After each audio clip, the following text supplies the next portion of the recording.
You've been in, and I do want to talk about some of the latest comments about Aaron Rodgers now that Matt LaFleur is officially their head coach, and some of your thoughts on Super Bowl. Now we've had a chance to catch our breath, but you've been in kind of a little bit of a similar situation to many of the Lakers, right? Where there's this thought that you ain't going to be here next year. When your last year with the Packers, you knew you weren't going to be there, correct?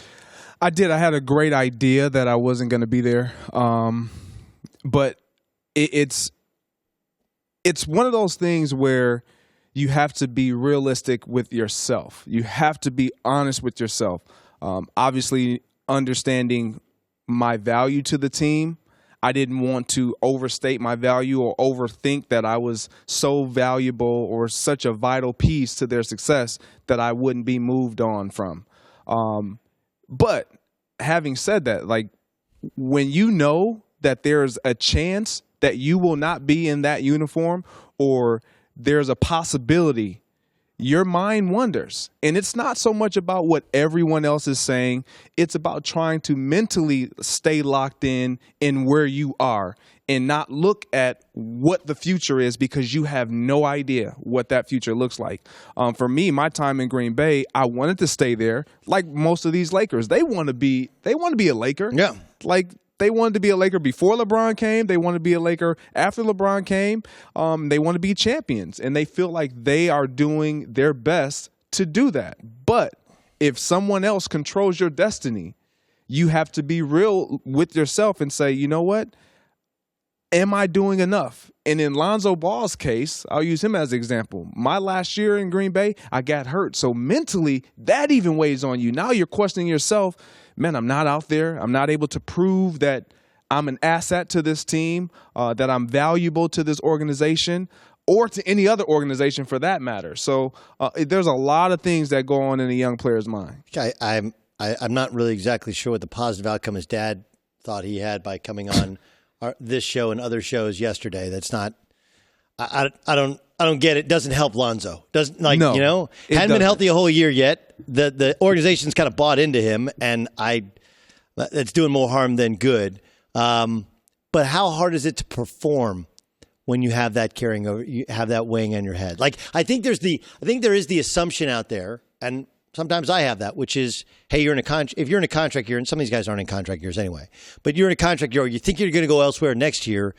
The idea is, well, that'll motivate you. You'll play at your highest level, but there is a lot of pressure. What's that like? A ton of pressure because you're trying to eliminate all the mental hurdles that come with that, meaning the pressures or the obstacles. You don't want to think of injury. You know the risks that are in front of you. They don't change ever, but in a contract year, it's like they're all sitting in front of you, ready to be read and looked at every single day. You're trying to stay healthy. You want to not get injured. You want to put up great numbers. You want to be a great teammate because you want people to say the right things about you if you are exiting. And so there's a lot of pressure that you kind of put on yourself sometimes. And I think the best thing to do is just go out there and try to play free, which is what I felt like we saw last night. A young Lakers team that's like, you know what? We're here. Let's just go ball. Well, they were locked up a little bit when they were down 18, and then I think yes. Then they kind of let it fly. They got back to playing old way of LeBron James, play through him, spot up, shoot, and they got after it defensively. But yeah, it's going to be fascinating to see. There's a couple new articles out about Aaron Rodgers. Mm-hmm. One's in the Minneapolis Star-Tribune, where it kind of compiles quotes. And it should be noted that you're quoted in this article as well, but so is Jermichael Finley. Quote, he's coachable to a point. Once you try and overcoach him, that's when he's going to do his own thing. McCarthy used to call a play, and Aaron would look at him, and then it's a whole different play. KGB, Kabir Bajavamelia, said, when Aaron became the man, he was the man especially in his own eyes. Let's put it this way. Things just changed.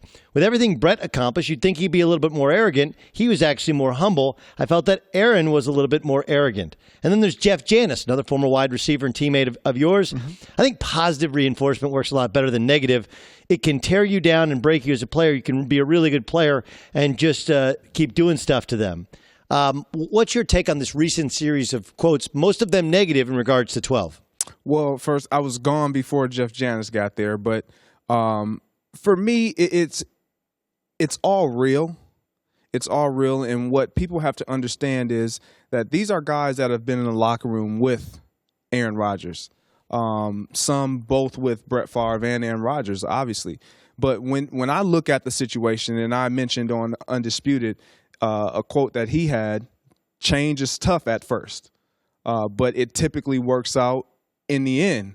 What the end looks like, we don't know, but we understand change is going to be tough. And I mentioned, had Aaron Rodgers reached out to Matt LaFleur, and everyone's panic.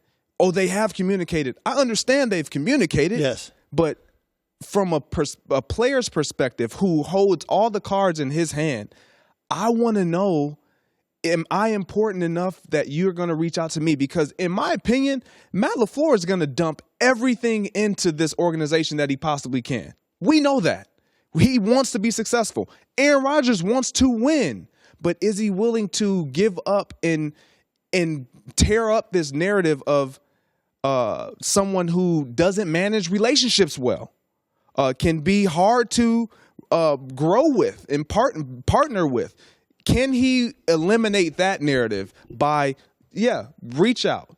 Look, show us that it's important for a young quarterback that I be assertive, that I put my best foot forward first. Well, look, there's two different things that you can learn from the Super Bowl, okay? The second thing I'll get to and I'll ask you in a second. But the first is, let's look at Tom Brady. Look, Tom Brady did not play great. Mm-hmm. He just didn't. He actually probably didn't play well by anybody's accounts.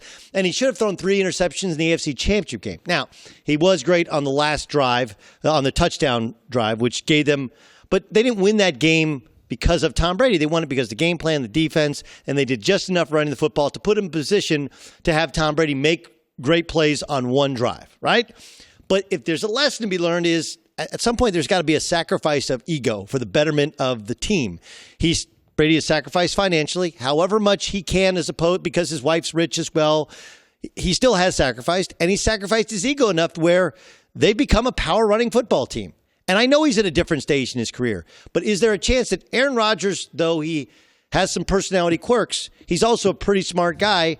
Do you think he can learn from watching Brady and be like, dude, Brady is half the player I am right now, but because he's kind of given himself to the team and the organization, it's ended up working for him more? Of course. Like, Aaron Rodgers is one of the smartest guys you'll ever meet. He might be too smart. And I don't think there's a such thing as being too smart. There may be a such thing as knowing too much about everything, to where I don't think that's like too smart. I think it's an expression, though, right? Too informed, right? You know, there's an expression there where you're like, he's just too smart. He thinks he has all the answers, right? Yes. Where the really smart guy knows enough to know what he doesn't know. Exactly, and I think he knows so much that he sometimes doesn't feel like I don't know. I do know.